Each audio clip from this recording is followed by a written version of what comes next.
Hello, ladies and gentlemen. Today we will learn about one of the concepts in microeconomics.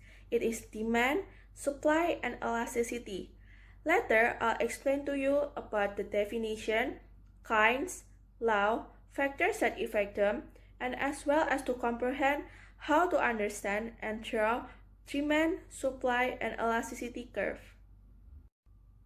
So now, I will explain to you about the demand first. What is demand? Demand is a consumer's desire to purchase and pay a price for a specific good and services. There are two kinds of demand. First, effective demand. Second, potential demand. What is effective demand? It is a willingness and ability of consumers to purchase goods at different prices. Example, Lisa has 5 million, so she can buy a camera of Sony, which costs also 5 million. While potential demand is the opposite of effective demand. It means the consumer has a willingness but no ability to purchase goods at different prices. Example, Lisa has only 3 million in her pocket, so she has no ability to buy the camera. Law of demand. First, price increasing, the quantity of demand will be decreasing. Example, if the Samsung price is increasing, so the consumer will have no willingness to buy Samsung. Second, price decreasing, so the quantity of demand will be increasing. Example, if Samsung price is decreasing, so the consumer will have a willingness to buy Samsung. Next, there are 5 factors that influence demand. First, revenue and wealth. It divided by 2, normal goods and inferior goods. Normal goods example is clothes. If our revenue is increasing, so we have a willingness to buy clothes. While inferior goods is second-hand clothes. So if our revenue is increasing, we still have no willingness to buy second-hand clothes. Second, price-related goods and services. A. Substitution goods. We can say that X is coffee, Y is tea, and Z is sugar. So, if the price of coffee is increasing, so the quantity of demand of coffee will be decreasing, but the quantity demand of tea will be increasing. If complementary goods, if the price of coffee is decreasing, so the quantity demand of coffee will be increasing. So, the quantity demand of sugar will be increasing too. Third is consumer taste and preference. Example, Lisa goes to the phone store. Then, there are 2 kinds of phone, smartphone and Nokia. Because Lisa doesn't like Nokia, so she chose smartphone rather than Nokia. Fourth, consumer expectation to price in the future. Because land price is increasing year by year, so the demand of land will also be increasing. Last but not least is total population. If the total population is increasing, so the quantity demand of rice will be increasing too. Next, I will explain to you about supply concept. What is supply? Supply is the quantity of a good or services that a producer is willing and able to supply onto the market at a given price and in a given time period. Law of supply. There are 2 laws of supply. First, price increasing, then the quantity of supplied will be increasing. Example, if the phone price is increasing, so the number of people who want to sell phone is also increasing. While second, price decreasing, so the quantity of supplied will be decreasing too. Example, if the price of phone is decreasing, so the number of people who want to sell phone is also decreasing. There are 4 factors that affect supply.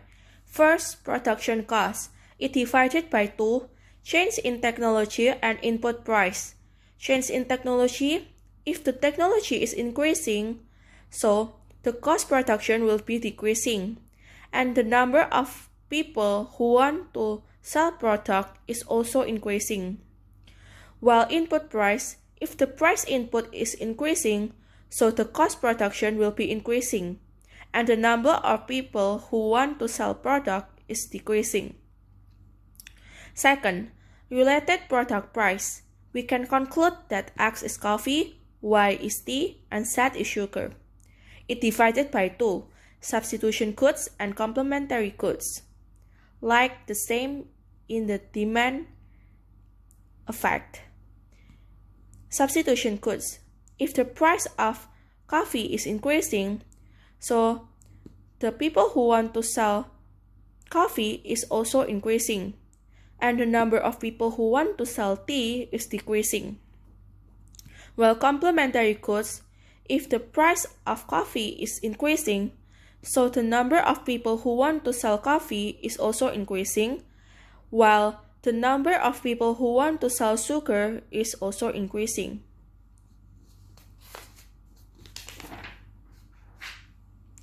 Third, total producer.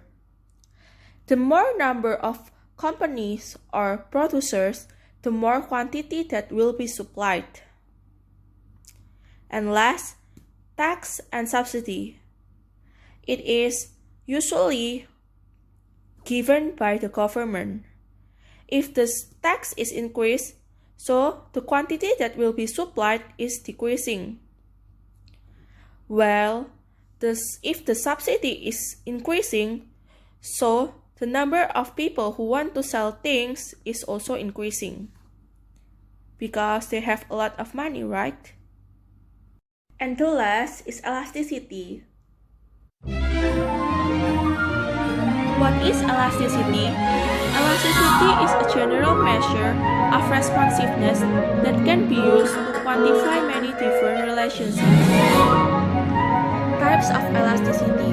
There are 4 types of elasticity: demand elasticity, supply elasticity, production elasticity, and cost elasticity. And now what I want to explain is demand elasticity.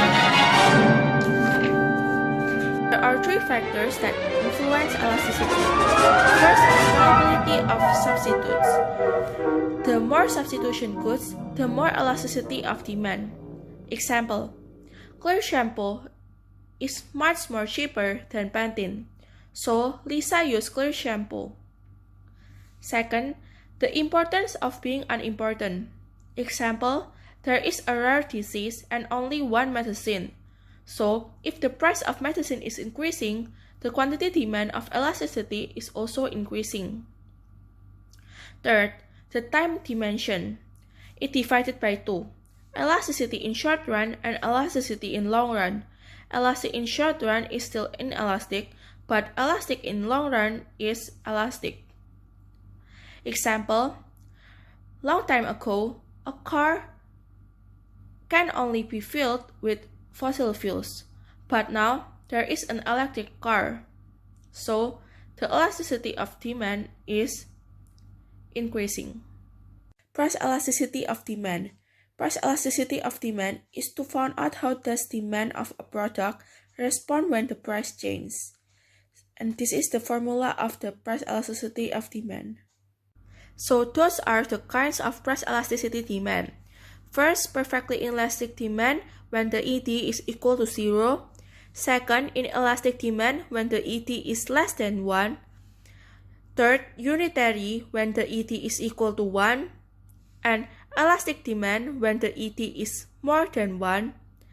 And perfectly inelastic demand when the ED is infinite. Now I'll explain to you how to draw a demand, supply, and equilibrium curve. In this question, the table is already given, so we just need to draw the curve by price is in y-axis and quantity is in x-axis. Then we fill the number of the price and quantity in from the table and put it in the graph. And if it's done, we connect them all together and become the demand and supply curve. For additional information, Equilibrium occurs when the demand meets supply. Last, I will explain to you how to draw the elasticity curve. This question is already given by showing that P1 is 2, P2 is 9, Q1 is 20, and Q2 is 50. So we can find the ED, and the result is 0.67, and it is an inelastic, and the graph is look like this. So those were my explanation about demand, supply, and elasticity. I hope that you all can understand. Sorry if I make a mistake, and thank you for listening.